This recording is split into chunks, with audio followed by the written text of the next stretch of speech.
My dear wife, Victor said with a smile that didn't quite reach his eyes. Congratulations, you're terminated. Take your old laptop and kindly leave. This $8 million empire belongs to me now. Oh, and Claire will be stepping into your role. The divorce papers arrive tomorrow. His words dripped with rehearsed cruelty, every syllable sharpened like a blade. Claire stood at his side in a crimson dress, her manicured fingers resting like a claim on Victor's shoulder. She didn't need to speak. The smug gleam in her eyes said enough. On the desk between us lay the termination letter, its edges perfectly aligned with Victor's sense of order, its contents already designed to erase me from my own creation. I looked at the man I had once trusted, the man I'd built both a company and a life with, and felt my phone vibrate softly in my pocket. A secret timer, one I had set months ago, had just gone off. 10 minutes. That was all the time they had left before the storm I had prepared would swallow them whole. But perhaps I should start from the beginning, because no story of betrayal erupts overnight. It seeps in slowly, like water through cracked walls, until the foundation collapses. 3 years earlier, we were just two dreamers in a cramped San Francisco loft. The rain tapped rhythmically against the rusted balcony railing as empty pizza boxes piled around us. Victor was pacing in circles, his words tumbling faster than I could code. "What if we could anticipate cyber breaches before they happen?" he said, his hands cutting the air like a conductor leading an invisible orchestra. "Not just defend against them, Amelia. See them coming." I pushed my glasses up my nose, fingers flying across the battered keyboard balanced on my knees. "I can build that," I told him, my voice steady despite the fatigue that had become my second skin. "Give me 3 months and I'll make something no one else has ever seen." He had stopped pacing then. In the glow of the desk lamp, he bent down and kissed me, tasting of coffee and sleepless ambition. "This is why I love you," he whispered. "You turn impossible into inevitable." Those early days were a blur of late nights and reckless hope. We slept on a futon we'd bought secondhand, lived on instant noodles, and worked 18-hour stretches that felt like both torture and bliss. Victor charmed investors with his sharp suits and sharper tongue, while I disappeared into the digital labyrinth of code. Together, we became unstoppable. Our wedding had been as humble as our beginnings. A $250 dress I found on sale, a courthouse ceremony on a rainy Thursday.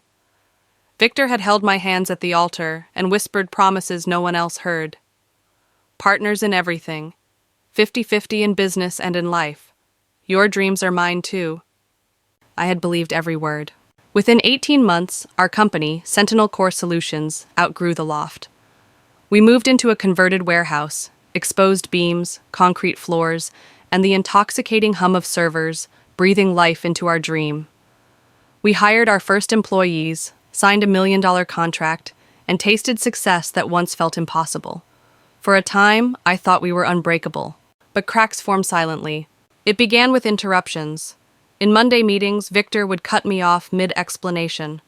"What Amelia means is," he'd say, translating my technical brilliance into digestible sound bites, stealing my thunder under the guise of helpfulness.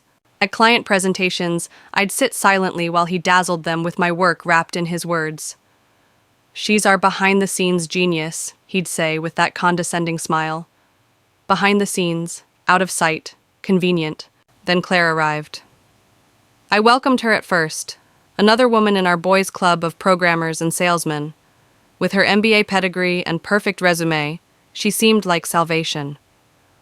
"She's exactly what we need," I had told Victor, relieved to have someone who could handle operations while I focused on creation. Claire was efficient, charming, the kind of woman who baked cookies for team meetings and remembered birthdays. I thought she was a friend. 2 months later, Victor was working late. "Go home, Amelia," he'd say. "Claire and I need to finalize projections." I'd drive to our quiet suburban house, heat leftover noodles, and wait for him to crawl into bed at 3 a.m., reeking of Claire's perfume. When I confronted him, he laughed. "You're imagining things. Half the women in San Francisco wear that perfume. Don't be paranoid." I doubted myself. I wanted to believe him. I wanted to believe in us. But doubt became certainty the afternoon I carried Thai food into his office. Claire's silver laptop glowed on his desk, screen wide open. One email preview froze me. "Can't wait for the cabin this weekend. Everything will change after." Another, once Amelia is out, we can restructure completely. I should have walked away. Instead, I scrolled. 4 months of emails, plans for the company, plans for my removal, plans for their future together. I photographed everything. 23 damning screenshots. My hands were steady even as my stomach roiled. When footsteps echoed in the hallway, I snapped the laptop shut and pasted on a smile, just as Victor walked in with 2 executives. "Surprise," I said, holding up the food like a devoted wife. He kissed my cheek in front of them, his mask flawless. I excused myself, made it to the parking garage, and vomited beside my car. That night, lying next to him while he chuckled at his phone, I studied the stranger I'd married. My instincts screamed at me. My code was the heart of Sentinel Core. Without me, it was vulnerable. And so I began my real work, not for them, but for me. I documented everything, every line of code I'd written, every innovation that bore my fingerprints. I created hidden backups on servers Victor would never find, and then, quietly, I began embedding something new. Breadcrumbs only I could trace. Invisible keys to doors no one else knew existed. Insurance, revenge, both. Victor thought he was clever, rewriting me out of the story. He didn't realize I was already scripting the ending. 10 minutes. That was all he had left when he handed me my final severance letter. 10 minutes until his empire learned exactly what happens when you underestimate the woman who built it. The memory of that first night I began weaving my insurance code still haunts me. It was 2:37 a.m.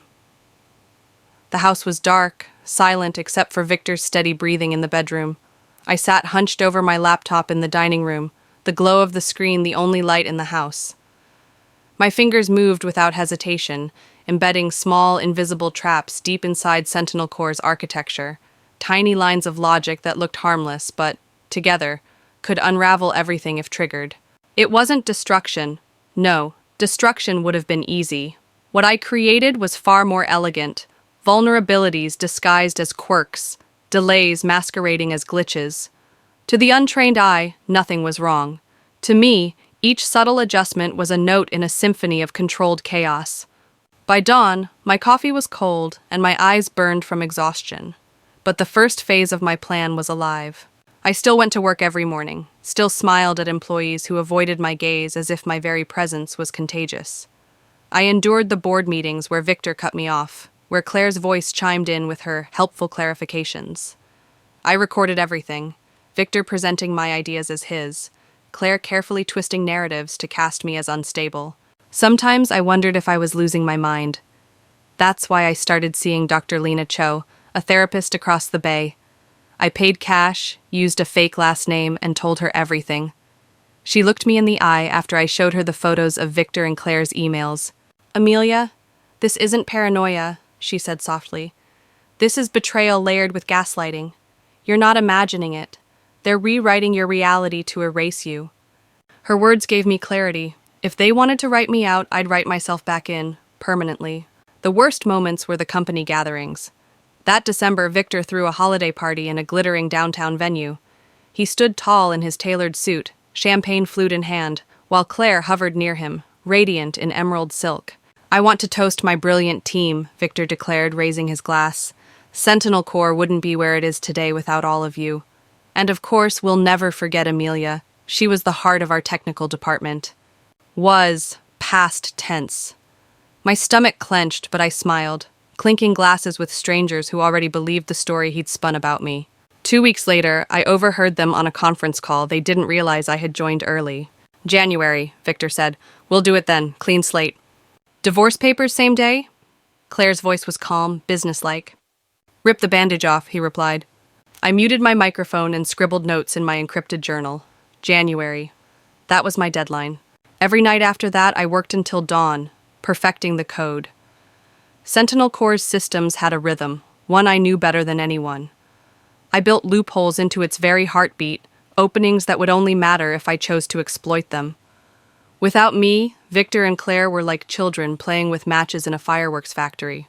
One rainy Thursday evening, Victor came home early. He cooked dinner, opened a bottle of red wine, and for a fleeting hour, he looked like the man I'd once married. "Remember when we had nothing but a futon and ramen noodles?" He laughed, pouring me another glass. "Look how far we've come." I studied him across the table. The lines around his eyes were deeper, his charm still sharp, but empty. He took my hand, warm and familiar. "After this next quarter," he said, "let's take a vacation. Just us, somewhere tropical." I forced a smile. That sounds perfect.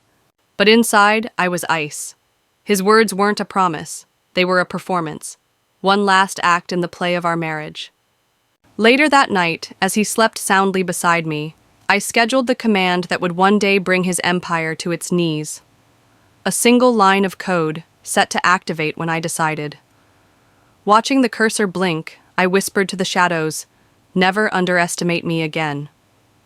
The countdown had begun.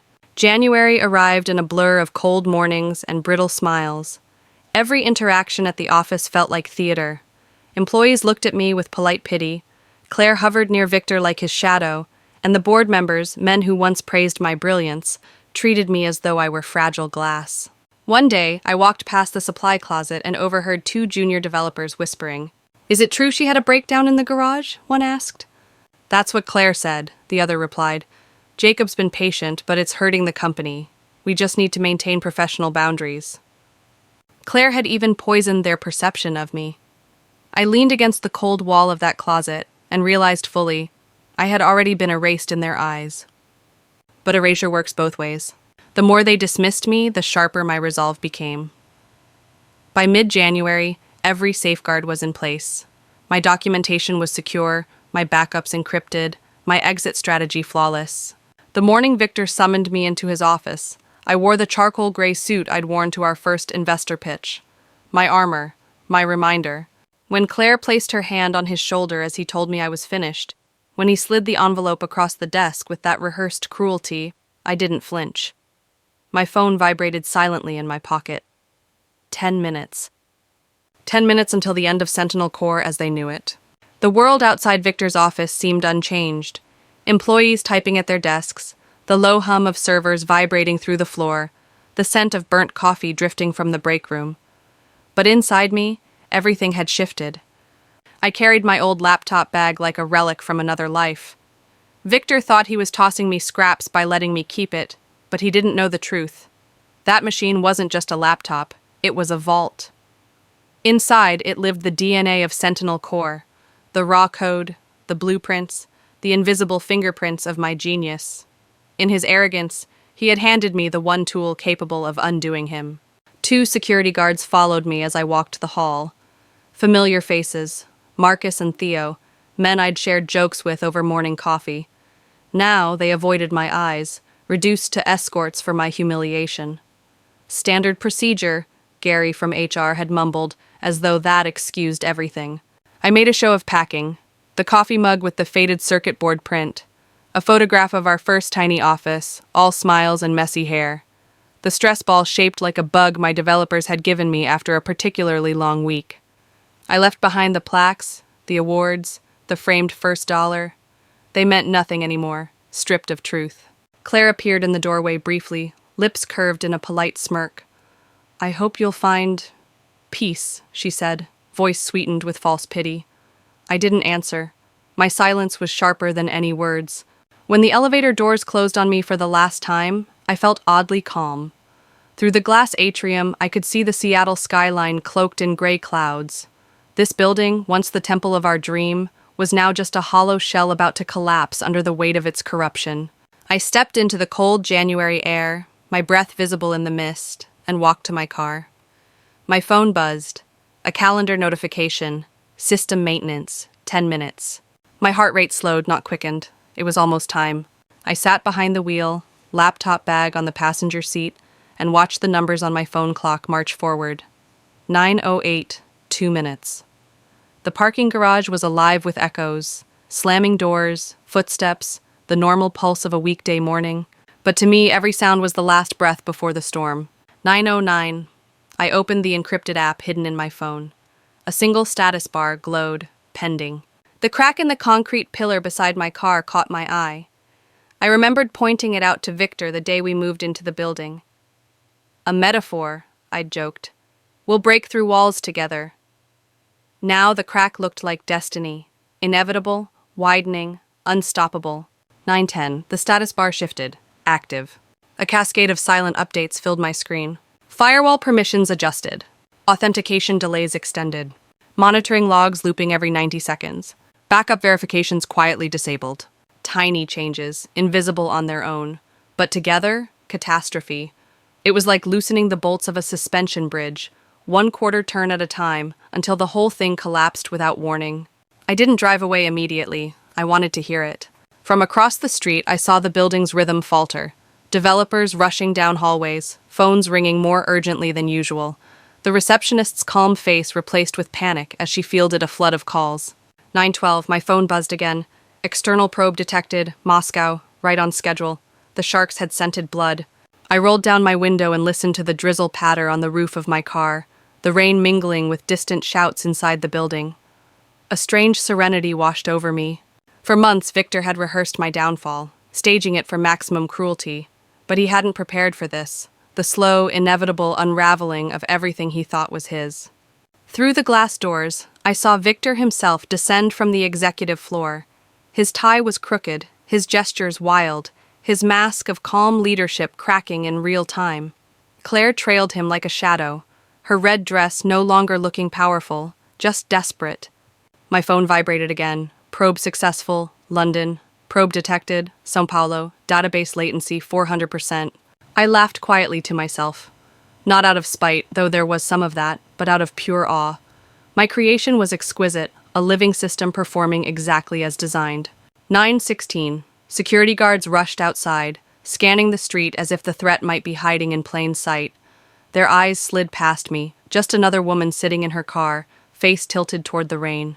Behind them, chaos bloomed, papers scattered across the lobby floor. Someone wheeled out a whiteboard to manually track what the computers no longer could. I almost pitied them. Almost. News traveled faster than lightning in the tech world. By 9:18, a news van screeched to a stop outside the building. Cameras pointed, reporters scrambled. A cybersecurity firm crumbling under a cyber attack. Delicious irony the press couldn't resist. And all of it timed, orchestrated, inevitable. Sarah, my loyal developer, appeared at a third-floor window. She wasn't panicking like the others. She sat perfectly still, staring at her screen. Then she lifted her gaze and found me. Across the distance, through the rain-streaked glass, she placed her hand against the window. A silent message. Apology, solidarity, farewell. I raised my own hand in return. Number 20, the alarms began. And I drove away. The city streets were slick with rain, glistening under a sky the color of steel. I drove slowly, hazard lights blinking, as my phone lit up with a storm of updates. Each notification was a thread unraveling the tapestry Victor and Claire had so carefully woven. Probe detected, Tel Aviv. Probe successful, Mumbai. Authentication service memory leak expanding. SSL validation failures increasing. To the outside world, it would look like Sentinel Corps was under siege from every corner of the globe. And they were, but not by chance. The flaws I'd left were irresistible, like doors left ajar in a fortress that had bragged for years about being impenetrable. The hacker community couldn't resist peeking inside. I pulled into a loading zone across the street from the building and got out, letting the rain soak through my hair and jacket.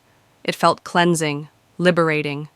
For months, I'd suffocated in silence, carrying secrets heavy enough to crush me. Now, with each vibration of my phone, the weight lifted.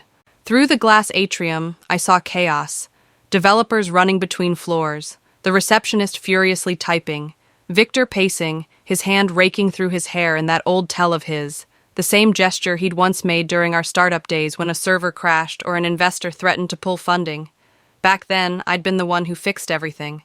Now he was alone, flailing. Claire clung to him, whispering urgently, but her polished poise was crumbling.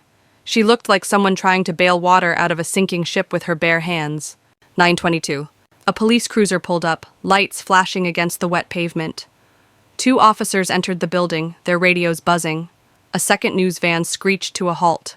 Reporters unfolded umbrellas, cameramen hoisted their rigs onto shoulders. Sentinel Corps wasn't just failing, it was becoming a spectacle. My phone buzzed again. Toronto infiltration in progress. Beijing probe detected. It was working perfectly. Each line of code I'd crafted was now a chorus in a symphony of downfall. And the world was watching.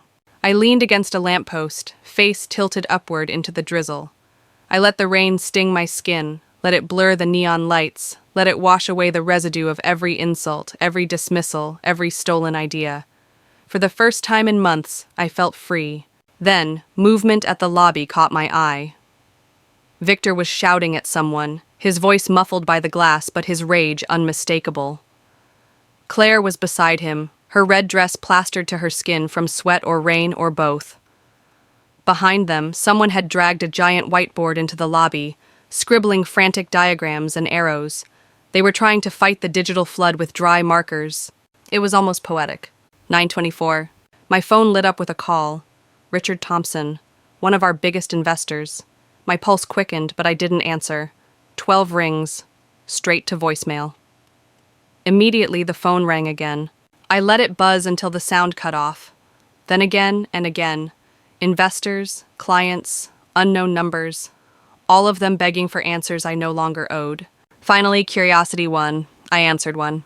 Amelia! Richard's voice was raw, frantic. What the hell is happening? Our systems show Sentinel Core is compromised everywhere. Is this true? I let the silence stretch. I wouldn't know, Richard. Victor terminated me this morning. That's impossible. The Pacific Financial Save, just 3 days ago, you... He broke off, realization dawning. This started minutes after you left. Amelia, please, you have to help. We're hemorrhaging value. Our portfolio. This could ruin us. I don't work there anymore, I said calmly. Remember? I'll pay you directly. Consultant fees, whatever you want. Just fix it. I almost laughed. Richard, I'm locked out. I have no access to the systems I built. Even if I wanted to help, I couldn't. God damn it, he muttered, voice cracking with the weight of millions collapsing. This is going to destroy everything. I ended the call without another word. Seconds later, another call came through. Paul Harrison, Pacific Financial. Amelia! His voice was sharper, angry, and desperate. We're pulling our contract. I'm sorry, but we can't tie ourselves to a compromised firm. The board is already in session. This is catastrophic. I closed my eyes, letting his words wash over me. Catastrophic for them, freedom for me. When I didn't respond, Paul's tone shifted. Wait, you knew, didn't you? When you called at 2 a.m. last week, warning us about that breach, you were already seeing it in Sentinel Core's own systems. I said nothing. If you start your own firm, he continued, his voice softer now, almost reverent, call me. We'll be your first client. I hung up and set my phone face down on the hood of my car. The rain pooled on the metal, distorting the reflection of the sky. For the first time in years, I wasn't looking backward, or at Victor. I was looking forward. By 9:30, Sentinel Core wasn't just faltering, it was collapsing. Client portals offline, systems grinding to a halt, hackers flooding in like a tidal wave. And all I did was watch. The rain hammered harder, as if the city itself wanted to cleanse the rot seeping out of Sentinel Core's glass tower. I sat inside my car now, windshield wipers dragging slow arcs, watching the chaos unfold like a private screening of the tragedy I had written. My phone buzzed again, vibrating across the dashboard with such insistence it felt alive. Unknown numbers, investors, clients, journalists who'd somehow dug up my personal line. I ignored them all until one name appeared that made my blood still. Victor. For a moment I let it ring, savoring the thought of him sweating in his corner office while his empire crumbled. But when it rang again, I answered. Amelia, he said, his voice stripped of the polished calm he wore like armor. Now he sounded raw, panicked. I need you to come back to the office immediately. I almost laughed. I was escorted out by your security guards, remember? This isn't the time for games, he snapped, though the edge in his tone cracked with desperation. The system is failing. Everything is failing. The vulnerabilities, your code, it's the only thing that can fix this. My code isn't the problem, Victor. Then what is? He barked. In the background I heard muffled voices, frantic footsteps, the hum of a world collapsing. These weaknesses appeared out of nowhere. The timing. Amelia, you have to help me. The timing, I echoed. Unfortunate, isn't it? If you'd kept the person who understood the system, maybe you'd have someone to fix it now. Silence stretched, thick and suffocating. Then his voice cracked, something I'd never heard before. Please, I'm begging you." Those words, begging, would have stunned me once. The Victor I had known never begged for anything. He demanded, charmed, manipulated, maneuvered. But now, he was cornered, desperate, small.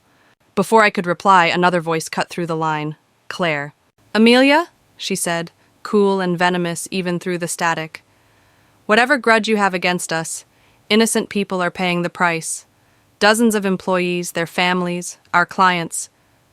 "Our employees," I interrupted, my voice icy, "watched me get paraded out like a criminal this morning. That was your theater, Claire. Now the performance is yours to finish." "Don't be petty," she began. "Petty," I snapped, my voice sharp enough to slice through her rehearsed calm. "You wanted humiliation. You wanted everyone to see me broken. Well, now they can see you fail. Poetic, isn't it?" Victor wrestled the phone back. His breathing was ragged. "Amelia, listen to me. Foreign hackers are inside the system. Russians, Chinese, God knows who else. They're stealing client data. This is beyond corporate politics. It's national security. You have to fix it." "And have the FBI thank me for contaminating the crime scene?" I asked, calm as ever. His voice shot up an octave. "The FBI? You haven't called them yet, have you?" I let the question hang like a blade. A cybersecurity giant under siege, Fortune 500 data pouring out of your servers, and you haven't notified federal authorities? That's going to look fascinating in their investigation. The sound he made was almost a sob, strangled by pride. A beep cut through the line, another incoming call, a local news station this time. "I have to go," I said, and hung up before he could answer. The reporter's voice was rapid fire when I picked up. "Miss Cole, this is KSTV Seattle. We understand you were Sentinel Corps' CTO until this morning. Can you comment on the timing of your departure and the cyber attack currently crippling the company?" "No comment," I said flatly. "But surely the coincidence?" I said no comment. I ended the call and turned my phone to silent. Enough noise. I leaned back in my seat, letting the quiet sink in, broken only by the rhythmic drum of rain. Across the street, the building that had once been my cathedral of ambition now looked like a stage on fire. Police cars flashed blue and red lights. Reporters crowded the sidewalks, their voices muffled by umbrellas and static. Through the windows, I saw Victor's silhouette pacing, his arms flailing, his composure gone. Claire stood frozen, her posture stiff, her mask cracked. At 10:47 a.m., my phone lit up again. One name, one chance. Richard Thompson. I stared at it until the call almost died, then answered. "Amelia," his voice was ragged. "What the hell is happening? Companies are pulling out. We're bleeding millions. If this continues, Sentinel Corps is finished. Please, tell me you can fix it." "You'd have to ask Victor," I replied smoothly. "After all, he made it very clear this morning my services weren't required." "This is insane. You saved Pacific Financial 3 days ago," he told us himself. "Amelia, we need you. I'll pay you directly, whatever you want." I closed my eyes. The irony was almost too perfect. For months, they'd let Victor paint me as unstable, paranoid, disposable. And now, when the walls were collapsing, they remembered who had built the foundation. "I don't work there anymore," I said. "Good luck, Richard." Before he could respond, I hung up. By noon, Sentinel Corps wasn't just failing. It was imploding, clients fleeing, investors abandoning ship, reporters circling like vultures. And me? I sat in a quiet cafe on the corner, sipping black coffee, watching through the window as the empire I built, and the traitors who stole it, collapsed into ashes.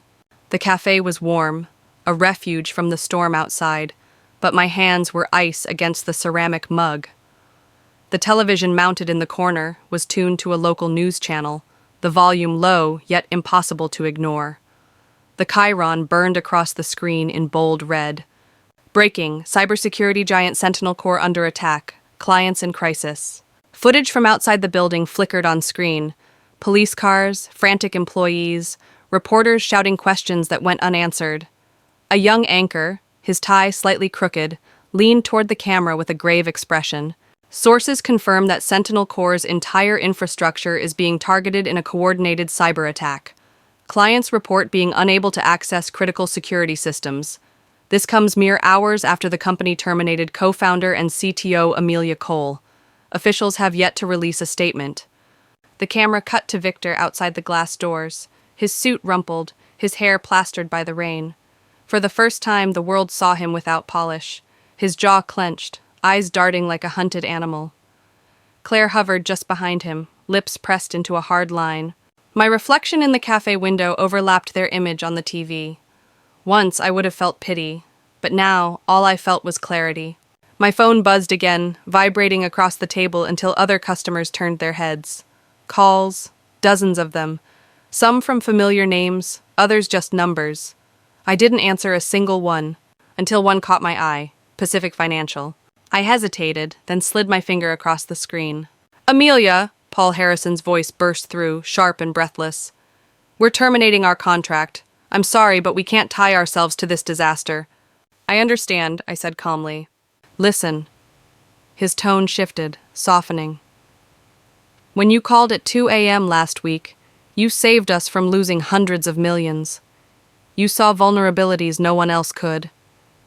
And now—" He exhaled hard, a sound of realization. "You already knew this was coming, didn't you?" Silence. I let him sit with it. "If you start your own firm," he continued, urgency creeping back into his voice, "call me. Pacific Financial will be your first client. No hesitation."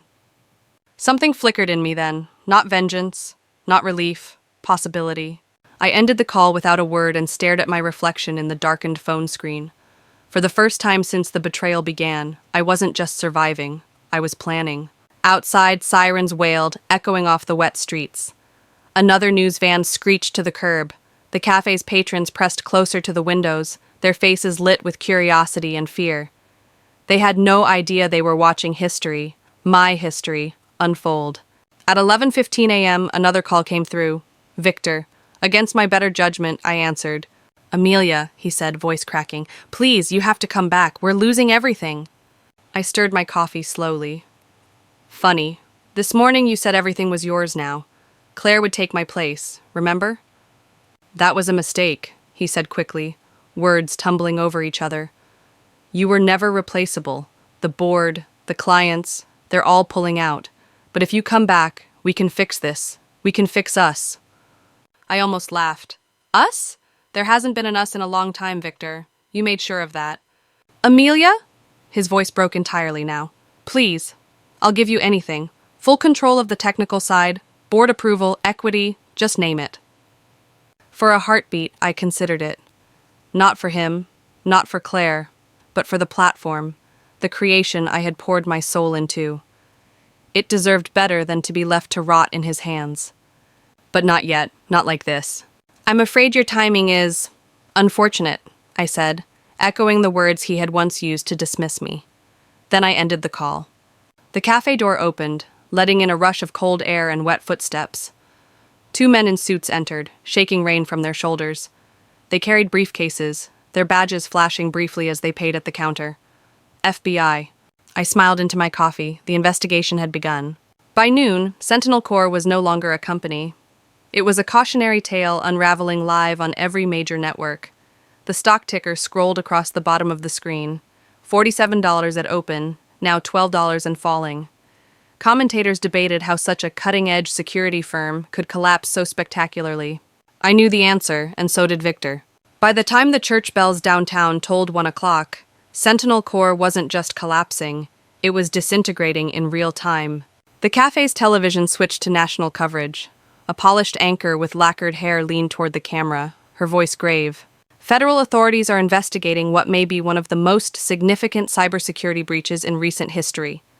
Sentinel Corps, once valued at over $8 million, is now in free fall. Clients are reporting outages worldwide. And troublingly, this comes mere hours after the company's co-founder and chief technology officer, Amelia Cole, was abruptly terminated." They flashed my LinkedIn profile photo on the screen, the professional one Victor always said made me look too serious. But in that moment, it wasn't too serious. It was prophetic. My phone buzzed again and again until I finally caved, answering without even looking. "Amelia," Richard Thompson's voice cracked through the line. "We're finished if this continues. I don't care what Victor told you this morning. Come back. We'll reinstate you. Hell, we'll make you CEO if that's what it takes. Just stop this." I sipped my coffee slowly. I'm not interested. This is madness. Do you understand the scale of this disaster? Perfectly, I said. Better than you do. He cursed. Words I'd never heard from him before. Then the line went dead. The next call was Paul Harrison from Pacific Financial. His tone had shifted entirely since the last conversation. No anger now, just weary admiration. Amelia, when you called me last week, you saved us. That algorithm you built. It's unlike anything else on the market. We don't care about Sentinel Core anymore. But you? His voice lowered, reverent. If you start something new, call me first. We'll follow you. I let silence hang before replying softly, duly noted. When I hung up, I realized something startling.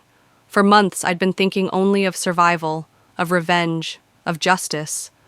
But in that moment, a door opened wider than I dared imagine. This wasn't just about tearing Victor down. It was about building myself up again, on my own terms. At 1:03 p.m., the FBI issued a public statement. Federal authorities are investigating a significant breach at Seattle-based cybersecurity firm Sentinel Core. Clients are advised to implement alternative security measures immediately. That was the kill shot. No company survives the FBI telling the world it can't be trusted. The stock ticker nosedived again, 12 nines, $7. Each dip was another nail in the coffin Victor had built with his arrogance. And then came the texts. From Sarah, he's crying in the server room. I've never seen him like this. Claire's locked in her office. Everyone else is updating resumes.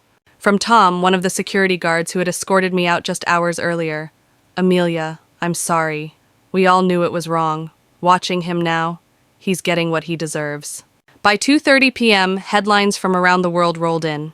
Chinese state media crowed about American incompetence, splashing Sentinel Core's name across every feed. European outlets dissected the irony. A company built on predicting attacks had been gutted by its own weaknesses. Victor's empire wasn't just falling, it was becoming a global punchline. I sat in the cafe until the rain slowed, then walked home through streets washed clean and glimmering like silver. My phone buzzed endlessly in my pocket, but I ignored it. At home, I made tea, settled into the quiet, and opened my personal laptop. I wasn't looking to meddle anymore. The work was done. I only wanted to watch. On my hidden dashboard, I saw the feeds. Probe traffic flooding Sentinel Core from 17 countries, client portals blinking out one by one, servers groaning under the weight of chaos. But more than the technical unraveling, I saw something else. Opportunity. Victor had tried to erase me. Instead, he had made me unforgettable. By evening, my phone showed over 100 missed calls. I scrolled through them like a gallery of ghosts. Investors who once ignored me, journalists hungry for a headline, former colleagues suddenly remembering my worth. And at the bottom, repeated over and over, Victor. Every unanswered call was a victory, every ignored plea was justice. That night, curled up on my sofa, I turned on the evening news. They replayed a clip of Victor shouting in the parking garage, his voice breaking as he barked orders no one followed. Claire stormed past reporters, her once perfect hair plastered to her face, eyes wild.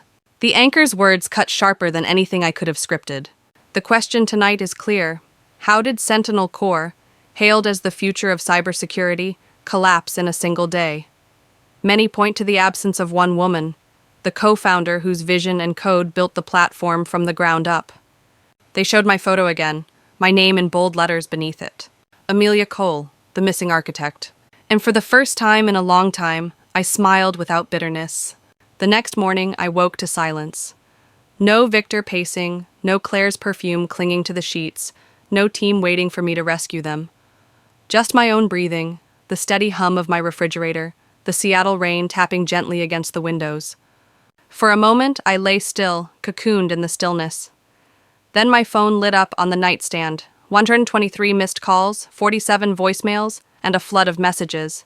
Investors, clients, journalists, all clawing at the same truth. Without me, Sentinel Core was dead. I ignored them all. Instead, I brewed coffee and opened my laptop, the one Victor never knew about. My encrypted partitions came alive with data feeds. I watched Sentinel Core's collapse in real time, each graph a downward plunge.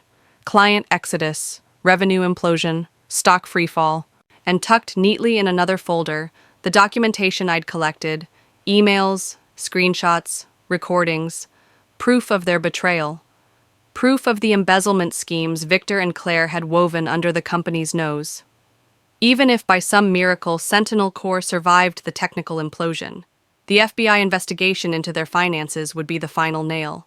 By 9 a.m., the headlines had shifted from shock to autopsy. Sentinel Corps, from darling to disaster in 24 hours, cybersecurity giant breached by international hackers, investors flee, clients abandon ship. Commentators dissected the story with gleeful precision. One even called it the most ironic collapse in Silicon Valley's history. I let the coverage play while I answered an email from an old acquaintance, a quiet but powerful CEO of a multinational firm. The subject line was short: consulting opportunity. We need predictive threat detection. I hear you're available. Let's talk. I stared at it for a long time. The irony wasn't lost on me. Victor had tried to bury me. Instead, he'd made me more valuable than ever. At 10:47 a.m., another call came through. Victor. Against my better judgment, I answered. His voice was unrecognizable, hoarse, ragged, stripped of ego. Amelia, I know you hate me. I know I deserve it. But I'm begging you, come back. Fix this. You'll have full authority, full access. Whatever you want. I sat back in my chair, letting his desperation sink in. You're asking the woman you fired, humiliated, betrayed, to save you? Do you hear yourself? This isn't about me, he pleaded. It's about the company, about the people. The people you turned against me. The people you convinced I was unstable. His silence was heavy, broken only by his ragged breathing. Then, I was wrong. God, I was so wrong. Amelia, I can't undo what I did, but maybe you can still undo this. For a heartbeat, I almost felt pity. Almost. But then I remembered the emails, the staged humiliation, Claire's smug hand on his shoulder as he told me my life's work was no longer mine. You should have thought of that, I said softly, before you tried to erase me. He tried again, voice breaking. Please, at least tell me how to stop it.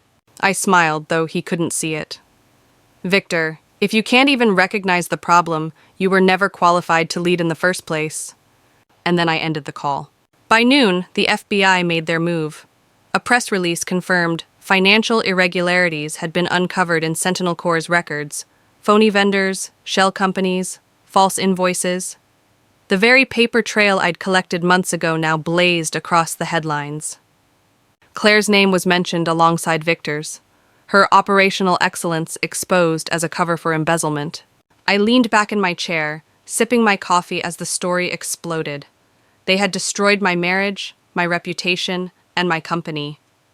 And now, they were destroying themselves without my lifting another finger. That afternoon, a message came in from Sarah, just one line. If you start something new, I'll follow you.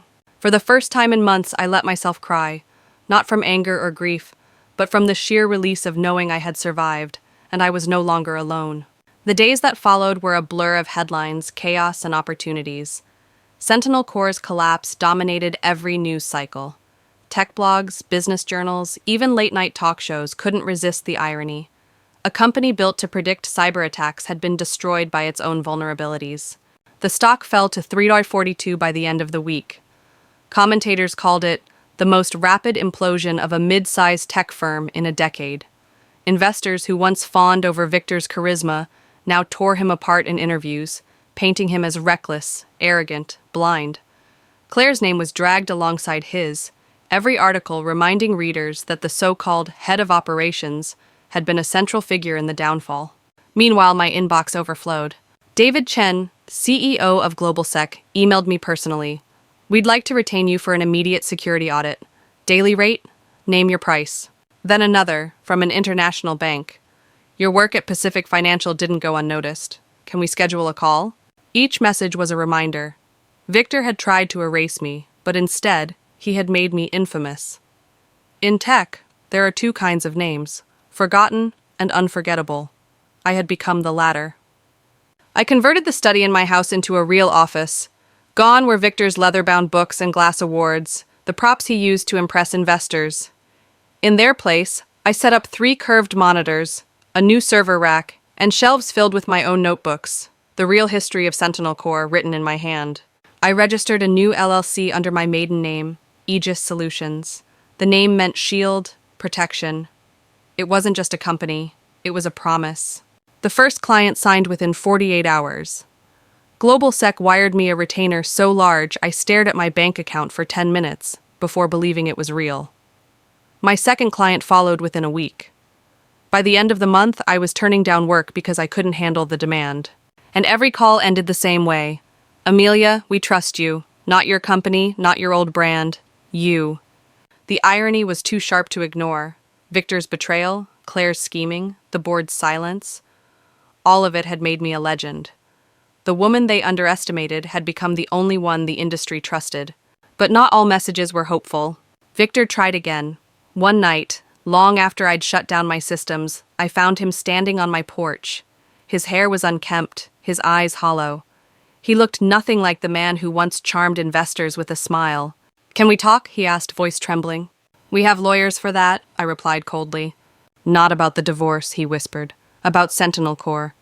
I didn't invite him in, but curiosity made me listen. He stood in the rain, shivering, as he confessed. "The board forced me out. I'm nothing now, Amelia. Just a figurehead with worthless shares. Claire's gone. She left the state. Everyone abandoned me. You were right. I destroyed everything." I studied him, the man who had once sworn to love me, the man who had stolen my work and my trust.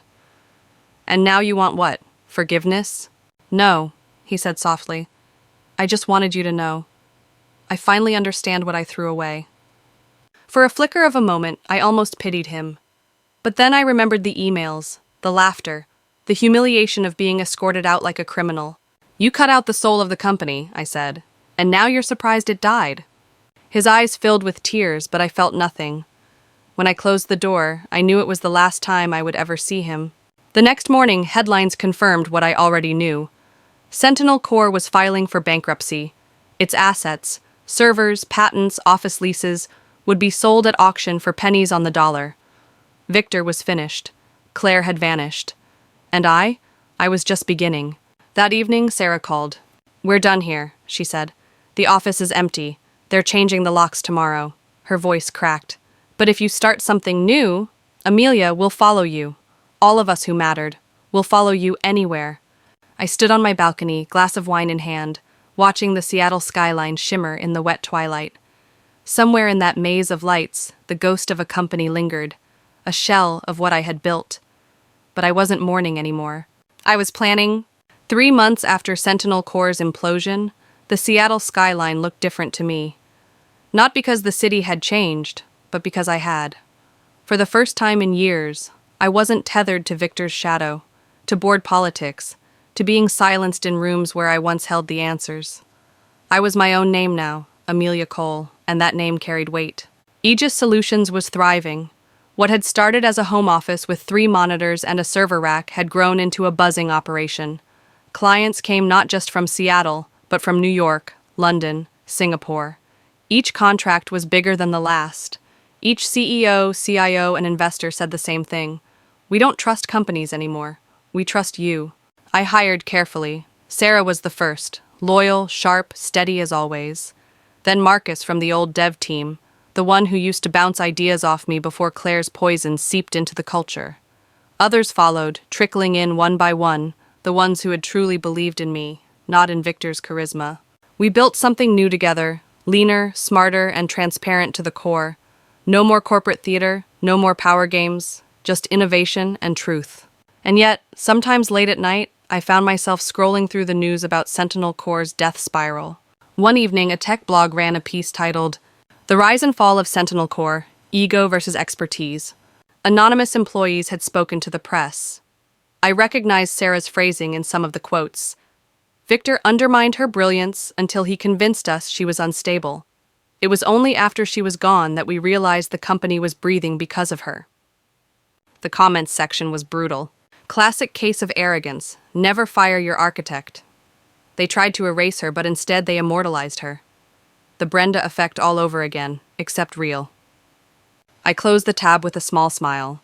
The truth was finally surfacing, piece by piece, in ways Victor couldn't bury.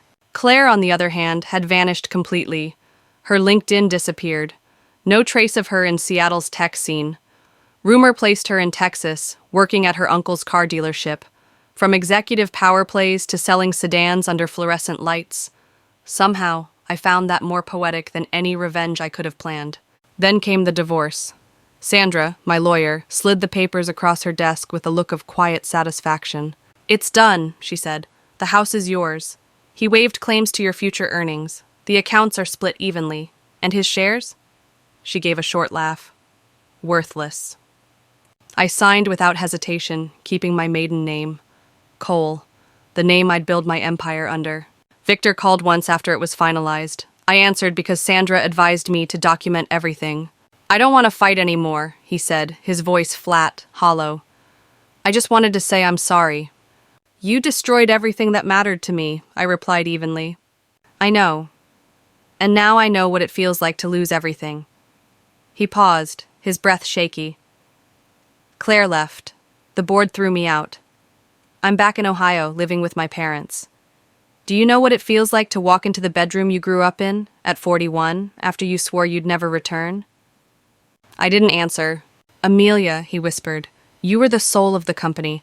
I cut it out and now there's nothing left." There was a time when those words might have broken me, but now they meant nothing. "Goodbye, Victor," I said, and ended the call. That night, I poured myself a glass of wine and stood on my deck. The city lights shimmered like broken glass scattered across the horizon. My phone buzzed with new emails, contracts waiting, opportunities multiplying. The industry was no longer whispering about me. They were shouting. The irony wasn't lost on me. Victor had tried to erase me. Instead, he had carved my name into the bedrock of the industry, not as his partner, not as his shadow, but as the architect who had survived, endured, and risen. Aegis wasn't just a company, it was a symbol, my symbol. And for the first time in years, I felt whole. Spring crept into Seattle, though the city wore it like a borrowed coat. Half-hearted sunshine slipping between rain showers, cherry blossoms fighting the drizzle. By then, Aegis Solutions was no longer just my rebirth. It was a force. Our client list read like a who's who of global finance and tech. Banks, law firms, healthcare giants. Even government agencies whispered our name, their calls always beginning the same way. "We heard what you did for Pacific Financial.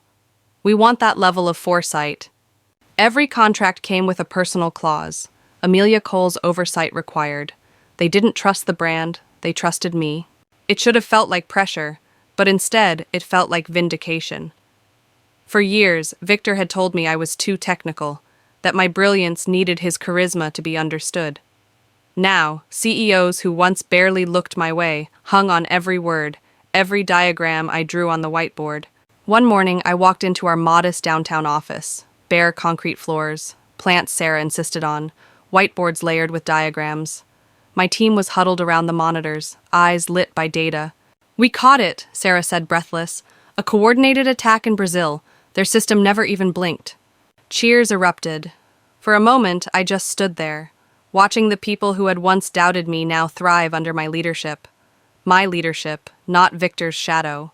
I thought back to the old Sentinel Corps warehouse, the smell of stale coffee, the thrill of those first $1 million contracts. It felt like another life, another woman. And then, as if fate couldn't resist twisting the knife, I saw him again. Victor. It was late, the office quiet, most of the team gone home. I was still working, immersed in lines of code that glowed like poetry, when the glass doors opened. His reflection shimmered in the pane before I even turned around. He looked older, diminished. A worn blazer hung off him like a borrowed costume, his once perfect hair streaked with gray. "Amelia," he said softly. I didn't know where else to go. I didn't move. "You shouldn't be here." "I heard about Aegis," he continued, "about you. You've done what we dreamed of, only better, without me." His voice cracked on the last word. I finally turned. "You thought charisma could build a fortress? You forgot that fortresses are only as strong as their foundation? I was the foundation, Victor." He nodded, shame etched into every line of his face. "I know. I lost everything because I forgot that." Silence stretched between us. Once I would have filled it with forgiveness. Now I let it linger, heavy and final. "What do you want?" I asked. "Nothing," he said quickly. "Not money, not equity. I just wanted to see you, to tell you that you were always right, and that I was too blind to see it until it was too late." The man who had once stolen my voice now stood before me broken, asking for nothing. That, more than revenge, felt like justice. "Goodbye, Victor," I said. This time he didn't protest. He just turned and walked into the rain. I watched until the night swallowed him, then returned to my desk. My code waited, lines of logic steady and sharp, the only partner I could truly trust. The next morning, Pacific Financial announced publicly they had re-signed with Aegis for triple the rate they once paid Sentinel Corps. Headlines followed. Amelia Cole's Aegis becomes new standard in cybersecurity. From betrayal to brilliance, the woman who outsmarted hackers and her husband. I closed the browser, a small smile tugging at my lips. This wasn't the end of my story. It was only the beginning. By summer, Aegis Solutions was no longer a whisper in boardrooms. It was a storm. The phone rang nonstop, inboxes overflowed, and we turned down more contracts than we accepted. Every CEO, every investor, every anxious security director wanted the same thing. The woman who had predicted the collapse of her own company and walked out untouched while the empire burned. But while Aegis grew, the ghost of Sentinel Corps refused to vanish from the headlines. Bankruptcy filings became public. The auction of its assets was scheduled, with every server, patent, and desk chair laid bare for scavengers. The company that once promised to be the future of cybersecurity was being sold off like a garage sale. I skimmed through the court documents one evening, tea warming my hands. Each line felt like an epitaph. Office furniture, 300 units. Server racks, 12 units. Software license assets, disputed. They had reduced 3 years of sweat, of sleepless nights, of dreams scribbled on pizza boxes, to bullet points in a liquidation list. Victor's name appeared in the filings too, defendant in a series of lawsuits from investors and former clients. The accusations weren't subtle: fraud, negligence, breach of fiduciary duty. The FBI's financial investigation had dug deep. Those shell companies Claire had conjured? The money trail led straight to accounts in Delaware and Nevada, some in her name, some in his. Claire herself had vanished completely. No statements, no defense, not even a denial. Word was she'd gone south, hiding under a different surname, but the industry had already marked her as radioactive. No company would touch her again. And Victor? He was finished. Not just as a CEO, but as a man. I didn't hear from him again, not directly. But one afternoon, Sarah forwarded me an article with a shaky laugh. Victor Cole returns to Ohio. The photo was grainy, taken outside a suburban house with peeling paint. He wore an old hoodie, face hidden behind unshaven stubble. The article painted him as a cautionary tale, the once celebrated founder who flew too close to the sun, only to crash and burn. I didn't laugh, I didn't cry, I just closed the tab and went back to work. Because work was what mattered now. Aegis had just signed a partnership with a European bank, one of the largest contracts of my career. We were flying to London to finalize the deal. Sarah was giddy, practically bouncing in her seat as we reviewed the presentation. "They trust us completely," she said. "Not because of what Aegis is, but because of who you are." Her words warmed me more than I expected. For years I had been the invisible architect, hidden behind Victor's smile. Now I was visible, seen, respected. That night in my hotel room, I stood at the window overlooking the Thames, the city glittering under the glow of lamplight and bridges. I thought about the journey, the futon in the loft, the promises at the courthouse wedding, the red dress Claire wore when she took my place. And I thought about the timer on my phone, the 10 minutes that had changed everything. It wasn't just revenge, it was rebirth. When I lay down to sleep, I didn't dream of Victor or Claire or even Sentinel Corps. I dreamed of walls of code cascading down like rain, shields forming in real time, a digital fortress of my own design. Stronger, smarter, untouchable. Because Aegis wasn't built on betrayal, it was built on truth. And truth was the one thing they could never steal from me. By autumn, Aegis Solutions wasn't just a rising star, it was the benchmark. Trade magazines called us the most trusted cybersecurity firm in the Pacific Northwest, while international outlets compared our predictive algorithms to having a crystal ball for digital threats. Clients who had abandoned Sentinel Corps in a panic were now fighting to get on our waitlist. But even as our contracts multiplied, the shadow of Sentinel Corps lingered like a cautionary ghost. Its headquarters downtown, once full of buzzing servers and late-night caffeine runs, now sat hollow. For months, the windows were dark, the lobby empty, until the auction stripped it bare. One evening, as I passed the building, I saw movers carting out the last of the furniture, cheap rolling chairs and whiteboards that had once been monuments of ambition. I didn't stop. I didn't even look twice. What surprised me most was not how quickly the industry forgot Sentinel Corps. It was how quickly they remembered me. Journalists wanted interviews. Book publishers sent proposals for memoirs. One even suggested a Netflix docuseries dramatizing my rise, fall, and rebirth. But I turned them all down. Not because I feared telling the story, but because I wasn't ready for the world to turn my life into spectacle. The truth was still mine, and mine alone. Still, the legend of the missing architect spread without me. At conferences, executives whispered my name like it carried weight. Young developers emailed me, saying they wanted to be the next Amelia Cole. I read their words with equal parts pride and sorrow. They saw the brilliance. They didn't see the scars. One late night, after the office emptied, I found myself sifting through old files. Not Sentinel Corps' stolen presentations or Victor's doctored contracts, but my earliest notebooks, the ones with coffee stains and margin doodles. Pages of equations, predictive models, scribbled notes from nights when we believed we could build something that would change the world. For a while, I let myself feel it. The grief of what we'd lost, the joy of what we'd built, the bitterness of how it had ended. Memory was cruel like that. It gave you the laughter and the betrayal in the same breath. My reverie broke when Sarah knocked gently on my office door. "You should go home," she said softly. I looked at her, the one person who had returned to me without hesitation. "Do you ever regret it?" I asked. "Leaving Sentinel Corps to come here?" Her smile was steady. "Not for a second. Over there I was surviving. Here I'm building." Her words settled something inside me. Aegis wasn't just my salvation. It was theirs too. A place where no one's work would be stolen, no one's voice silenced. That night, as I walked home through crisp autumn air, I thought about Victor, about Claire, about the empire they had stolen and destroyed. They had tried to reduce me to silence, to a ghost in my own story. Instead, they'd made me immortal. Not because of revenge, but because of resilience. And resilience, I realized, was stronger than any code I had ever written. Winter arrived with sharp winds off the Sound and skies that pressed low against the city. By then, Aegis was no longer simply a promising newcomer. It was a fortress. The systems my team and I had built were detecting and neutralizing threats so effectively that even government agencies, quiet, watchful ones that rarely admitted needing outside help, were now knocking on our door. But it wasn't only contracts or revenue that marked the change. It was the culture.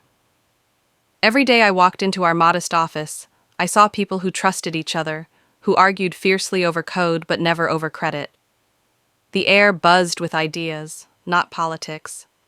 No one sat silently in meetings. No one rewrote anyone's story. It was everything Sentinel Corps had promised to be, but never was. Still, the past had a way of circling back. One frigid Tuesday afternoon, Sarah handed me her phone, her face pale. "You need to see this." It was an article buried on the second page of the Seattle Times business section. Former Sentinel Corps CEO faces criminal charges. Victor's name was spelled out in black and white. Fraud, wire transfer irregularities, failure to disclose embezzlement schemes. The shell companies Claire had set up, Global Tech, Integrated Systems, they were all traced back to him. The FBI report was merciless. He wasn't just negligent, he was complicit. The article mentioned Claire too. Her name was listed as a co-conspirator, though she hadn't surfaced to face charges. She'd disappeared so completely she might as well have evaporated. I stared at the words longer than I expected. Once Victor's name beside mine had meant hope, ambition, shared purpose. Now it was synonymous with ruin. That night, I poured myself a glass of red wine and stood by the window of my apartment, watching the city lights ripple across wet pavement. The reflection in the glass was me, but not the woman who once believed in us, not the wife, not the silent partner. It was me, alone, whole, unbroken. The next day, Aegis landed its largest contract yet, a multi-year deal with an international banking consortium. The signing ceremony was small, just a handful of executives in a boardroom overlooking the water. But when the papers slid across the table, every pen turned to me. Not Sarah, not anyone else, me. For a moment, my hand hesitated. Not out of doubt, but out of memory. I remembered another contract years ago in a dingy cafe when Victor and I first secured seed funding. His hand had covered mine as we signed, whispering, 50-50, forever. Now there was only my signature, no one's hand on mine, no one's promises to tether me. The ink dried quickly. Afterward, Sarah squeezed my shoulder. This is yours, Amelia, all of it. And for once I believed her. That night, I walked home through the winter air, my breath sharp and white against the cold. My phone buzzed endlessly, reporters wanting comments on Victor's indictment, colleagues offering congratulations, clients hungry for reassurance. I silenced it all and lifted my face to the falling snow. The flakes stung against my skin, pure and fleeting, disappearing as quickly as they landed. For the first time in a long time, I wasn't thinking about Sentinel Corps. I wasn't even thinking about Victor or Claire. I was thinking about the future, and it was finally, undeniably mine. The new year dawned with a pale winter sun, and with it, the weight of finality. Sentinel Corps, once the shining child of Seattle's tech scene, no longer existed. Bankruptcy court had sold its assets for pennies on the dollar. The patents, my patents, were scooped up by a mid-sized firm in California that quietly reached out to me weeks later. We know you're the architect behind this, their CTO admitted over a video call. We don't care what the paperwork says. We'd like to license your improvements directly from you. I agreed, not because I needed their money, I didn't, but because I wanted to prove to myself once and for all that the code would always return to its creator. Victor never resurfaced. After the indictment, he vanished into silence. Word spread through the industry that he'd fled the state, perhaps even the country, though some whispered he was still holed up in Ohio, too broken to show his face. Claire, too, remained a ghost, her LinkedIn gone, her name toxic in every corner of tech. Their erasure was complete, but I was everywhere. Aegis Solutions sets new standard in predictive security, the woman who outcoded betrayal. Amelia Cole, from startup ghost to tech titan. The articles no longer surprised me, but sometimes the younger engineers at Aegis would print them out and tape them to the break room fridge, grinning as if they'd pinned a medal. It was in those moments I realized what I had built wasn't just software or contracts. It was trust. Aegis wasn't a company. It was proof. Proof that brilliance didn't need to hide behind charisma. Proof that women in tech weren't just the architects behind the curtain, they could be the architects of empires. One crisp evening, I found myself walking past the empty Sentinel Corps building. The leasing company had put up a giant banner, available, prime downtown space. For a fleeting moment I considered buying it, reclaiming the ground where it all began. But then I smiled and shook my head. That place was a mausoleum. I didn't need it anymore. Instead, I kept walking, the night air sharp, the city lights shimmering on the wet pavement. My reflection in the dark shop windows looked taller, steadier, unburdened. At home, I poured a glass of wine and opened my laptop, not to check contracts, not to watch Sentinel Corps' ashes scatter, but to begin something new. A line of code appeared on the screen, then another, flowing like music. Not insurance, not sabotage, not revenge, just creation, clean, untainted creation. Because for all that had been stolen, one truth had never changed. My mind was mine. My work was mine. My future was mine.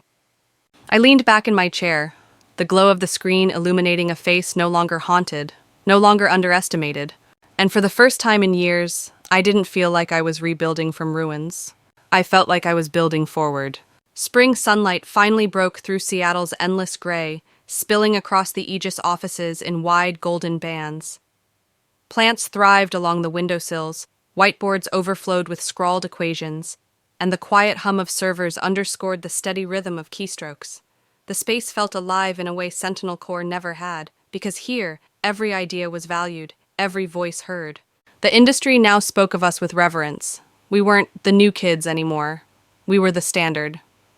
At conferences, CEOs who once dismissed me now stood in line to shake my hand.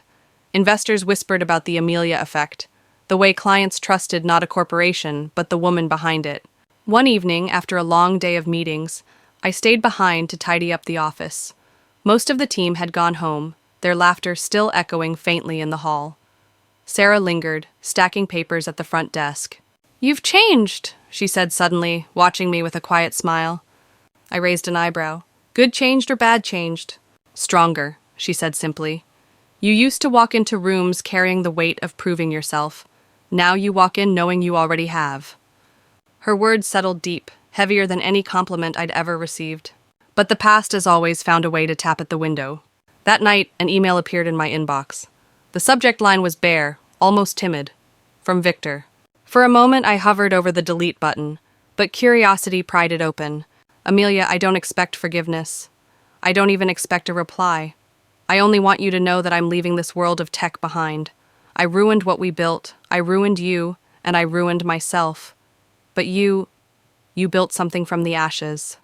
Something stronger than anything I ever could have imagined. I wanted the world to see me as a visionary, but it turns out the visionary was beside me the whole time. I see that now. Goodbye." No begging, no offers, just a farewell. I closed the message without replying. Whatever he wanted from me, redemption, absolution, it wasn't mine to give. Instead, I opened a new document, sketching plans for Aegis's next evolution. Not just predictive security, but proactive infrastructure that could anticipate threats before they existed. It was the kind of leap that once would have terrified investors, but now, they'd follow me anywhere. As I typed, I realized something. Revenge had never truly been the destination. It was only the storm I had to walk through to see the horizon again. And the horizon was clear. I wasn't the ghost of Sentinel Corps anymore. I wasn't the betrayed wife or the discarded CTO. I was Amelia Cole, founder, builder, survivor, visionary. And for the first time, the story was entirely mine. By summer, Aegis had outgrown our downtown loft. What once felt expansive, concrete floors, glass walls, scribbled whiteboards, now pulsed with too many voices, too many projects, too much momentum to be contained. We leased a new space overlooking the waterfront, bright, open, lined with steel and glass. Where Sentinel Corps' offices had always felt staged, a theater built for investors, Aegis's new home felt alive. It was ours. The move was symbolic as much as practical. We weren't a scrappy team scrambling to prove ourselves anymore. We were leaders. Our name carried weight not just in Seattle, but globally. Executives in Tokyo and Berlin, bankers in Dubai, even defense contractors in Washington, all wanted Aegis's shield wrapped around their systems. But growth brought whispers too. Articles called me the comeback queen of cybersecurity. Others painted me as ruthless, even dangerous.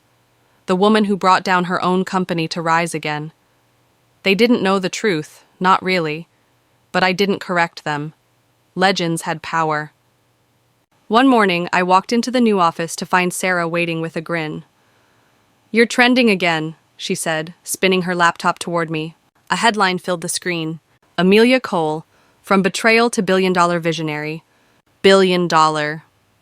The word should have made my chest tighten, but instead it felt inevitable. And yet, sometimes, in the quiet moments, the past tugged at me.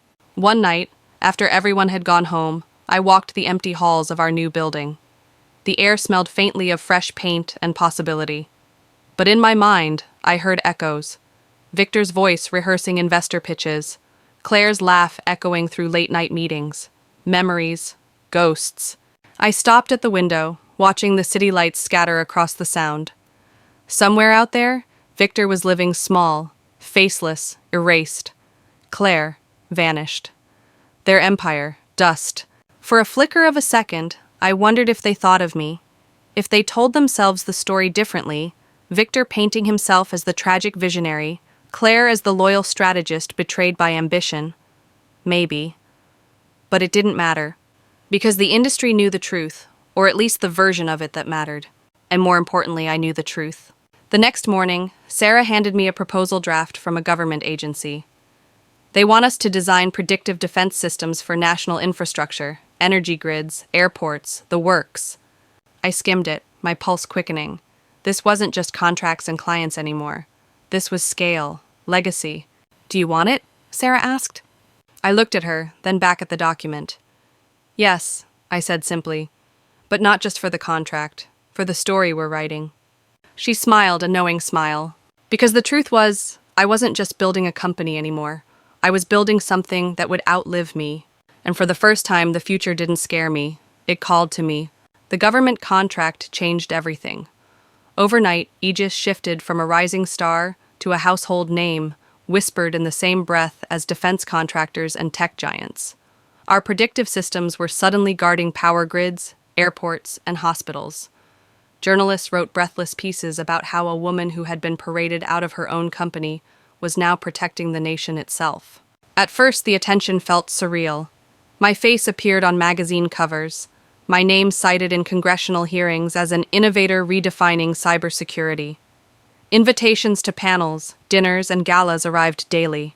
Politicians wanted to be seen beside me. Investors begged for a stake in Aegis, but I didn't let the spotlight distract me. Fame was Victor's addiction, not mine.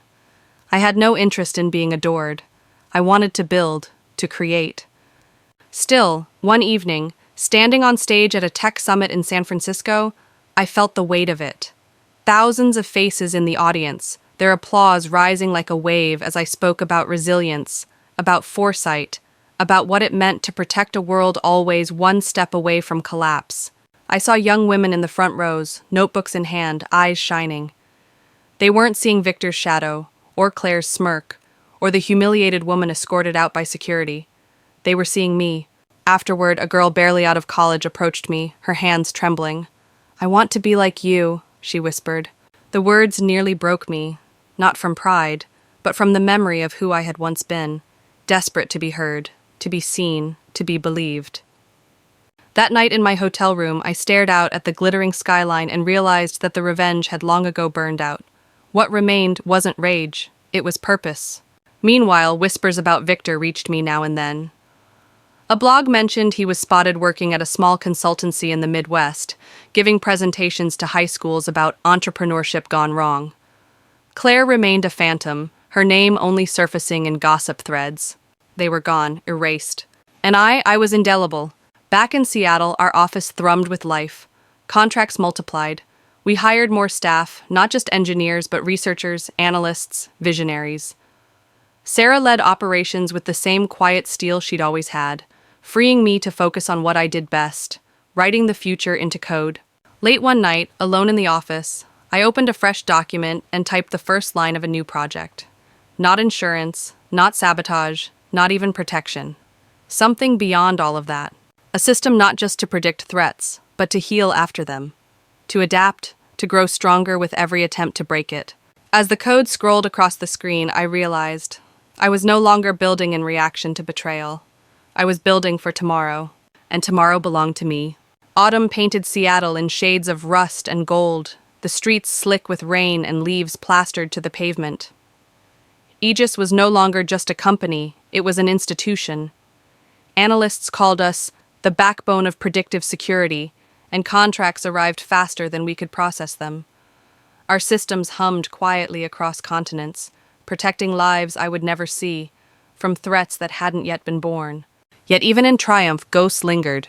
One evening, Sarah knocked softly on my office door, a folded newspaper in her hand. "You'll want to see this," she said. On the front page of the business section was a photograph of Victor, taken outside a courthouse in Ohio. His suit was wrinkled, his hair unkempt, his once commanding expression hollow. The headline read, "Former tech CEO accepts plea deal in fraud case." The article detailed everything: the shell companies, the embezzlement, the collapse of Sentinel Core. He'd avoided prison, but only barely, probation, restitution, and the permanent stain of disgrace. His career was finished. I stared at his face for a long time. Once, I would have wept to see him brought so low. Now, I felt only distance, as if he belonged to a story I had read long ago and set back on the shelf. "Do you want me to toss it?" Sarah asked gently. "No," I said, sliding the paper aside. "Let it stay. It's a reminder." That night, alone in the office, I thought of Claire. She'd slipped through the cracks, vanished like smoke, but I knew she would never rise again. The industry remembered. Reputations in tech didn't vanish. They calcified, etched into search results and whispered in interview rooms. She would always be the woman who betrayed, who connived, who fled. And me, I would always be the one who endured. The following week, we held a celebration for our 100th client. The office filled with laughter, champagne, and the buzz of pride. Sarah raised a toast, her eyes shining. "To Amelia," she said, "for showing us what resilience looks like, and for proving that brilliance doesn't need permission." The team erupted into applause. I felt the heat of their belief wash over me. For years, I had been starved of recognition, gaslit into silence. Now, every cheer, every raised glass was a reclamation. Later, as the office emptied and the city lights reflected on the sound, I stood by the window with a glass of champagne. My reflection looked back at me, steadier, sharper, untethered. The timer that once counted down 10 minutes to destruction had long since reached 0. But in a way, it was still running. Each day, each contract, each line of code was another minute gained, another future secured. The empire they tried to steal was dust. The one I built in its place was unshakable. And for the first time in my life, I knew this. The story wasn't about Victor or Claire or even Sentinel Corps. It was about me, finally, fully, undeniably, becoming the architect of my own destiny. Winter came again, wrapping the city in mist and rain, but inside Aegis the air was alive with momentum. The office pulsed with energy, teams sketching algorithms on glass walls, analysts monitoring live dashboards glowing with streams of data, the hum of servers like a heartbeat. What had once been survival had become legacy. I stood at the center of it all, no longer hidden, no longer silent. My name carried across boardrooms and headlines, whispered in universities, written into case studies. Not as the woman who had been betrayed, but as the architect who rebuilt from ashes. Sometimes, in the quiet hours after the team went home, I thought about how close it all had come to ending differently. If I had accepted Victor's narrative, if I had let Claire's poison define me, if I had walked away instead of writing those last lines of code. But I hadn't. I had fought. I had endured. And in the end, I had won. The final piece came on a crisp December morning. A journalist who had covered Sentinel Corps' collapse a year earlier now sat across from me in our new office, recorder on the table. "You've built something extraordinary," she said. "What do you want people to remember about this story? About you?" I thought about Victor, about Claire, about the moment security had marched me out with my box of belongings. I thought about the 10-minute timer ticking down in my pocket, about the rain washing my face clean as their empire burned behind me. And I smiled. "Remember this," I said. "Never underestimate the woman who built the foundation, because she's the one who knows exactly how to bring it down and how to build something stronger in its place." The interview made headlines the next day, but I didn't linger on it. Instead, that evening, I sat in my office, glass of wine in hand, watching the rain streak across the windows. My code ran silently in the background, protecting systems across the globe. For once, there was no bitterness, no weight of revenge, no ghosts clawing at my thoughts, only the hum of creation, the thrill of what was next. Because I had already written the end of one story. Now I was writing the beginning of another.